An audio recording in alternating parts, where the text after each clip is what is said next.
How's the national rollout going?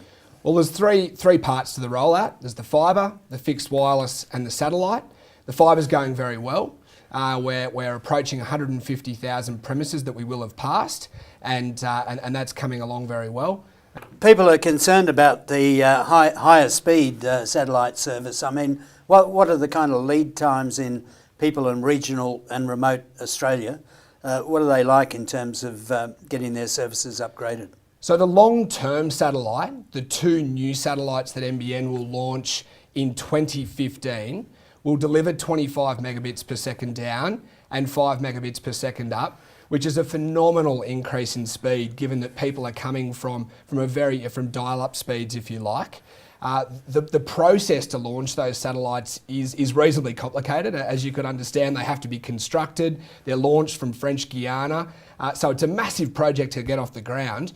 But if we put it into context of the overall fibre build, which is a 10-year process, the satellites are actually launched in 2015. So it really is in the front, the front third of the entire rollout process, if you like. So, the fibre finished by 2021 and the satellites launched in 2015. So in fact, those rural parts of Australia will receive their new long-term satellite service, in some cases 6 years before people in the city.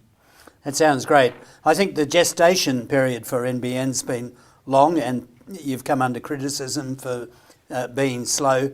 I don't think people really appreciate the logistical kind of challenges that have been involved in the program. Would that be right? Look, we need to retrofit 13 million premises, everything from skyscrapers in Sydney and Melbourne into ensuring that those in the most remote parts of Queensland and outback WA receive an equitable service.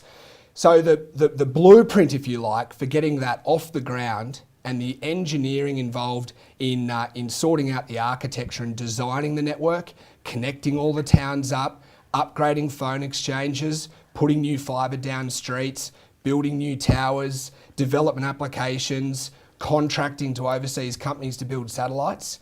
It's an enormously big task.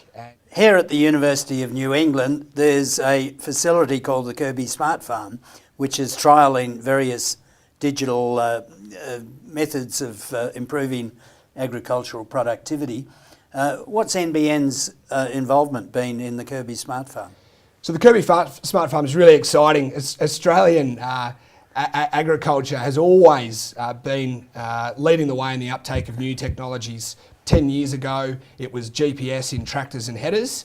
The next 10 years, we're going to see an enormous amount of technology come onto farms in the form of soil sensors and basically collating data to enable farmers to make more scientific-based decisions, whether that's fertiliser application or the eating habits of their cattle. So the Kirby Smart Farm, in conjunction with the UNE and CSIRO, are actually using an NBN fixed wireless connection. And they've been a bit of a test bed, if you like, for all these different types of next generation technologies, springboarding from their high-speed connection on the NBN back to the university itself and then to wider Australia. Fantastic. Just finally, we're working now in an alliance with the countrymen in WA, and I don't think your bailiwick extends to Western Australia, but in a broad NBN framework, what will this new technology do for Western Australian farmers, particularly those in remote areas? Well, every single farm premise in Australia will receive a high-speed connection. By and large, in the regional areas, obviously that's going to be the fixed wireless and the new long-term satellites delivering a 25 megabit per second, which is faster than or equal to the fastest speeds that you can get in any city in Australia.